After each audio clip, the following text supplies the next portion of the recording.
அவங்க ஒரு ரிலாக்ஸாக வாழ்ந்துருக்காங்க. ஆனால் ஏன் அவங்களால அவ்வளோ நிம்மதியாக வாழ முடிஞ்சு? அவங்க நினச்சிருந்தாங்கன்னா எவ்வளோ பெரிய வாழ்க்கையில் வாழ்ந்துருக்காங்க. இதே லீடர் ரசூலுல்லாஹி ஸல்லல்லாஹு அலைஹி வஸல்லம் அப்புறம் கலீஃபாவில் வந்து அவங்க வந்து 2வது கலீஃபா உம்மத்துமார்கள் வந்து அங்கே லீட் பண்ணதுக்கு மக்கா மதீனாலலாம். ஸோ ஏன் அவங்க வந்து ஒரு ஏழ்மையான வாழ்க்கை வந்தாங்க? ஏன் அவங்களுக்கு வந்து காசு பணம் மேலே அவ்வளோ விருப்பம் இல்லை? அதேமாதிரி வந்துக்கிட்டு அவங்க எதுலையுமே உலக வாழ்க்கை நினச்சி ஏன் டிப்ரெஸ் பண்ணலன்னா, எப்போதுமே அவங்க மனசில் வந்துட்டு அல்லாஹ் ரசூல் மட்டுமே இருப்பாங்க.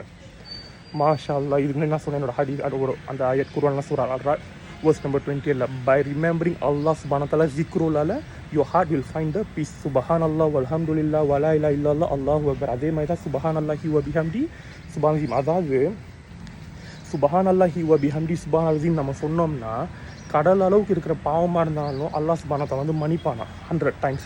மாஷா அல்லாஹ். By the weight of the tongue அது வந்து நம்மளுக்கு வந்து லெஸ் வெயிட்டாக தெரியும். ஆனால் அல்லாஹ் சுப்ஹானஹு வ தஆலா இடத்துல வந்து அதுக்கு வந்து அவ்வளோ பெரிய நன்மைகள் இருக்குது. ஸோ எனக்குமே வந்து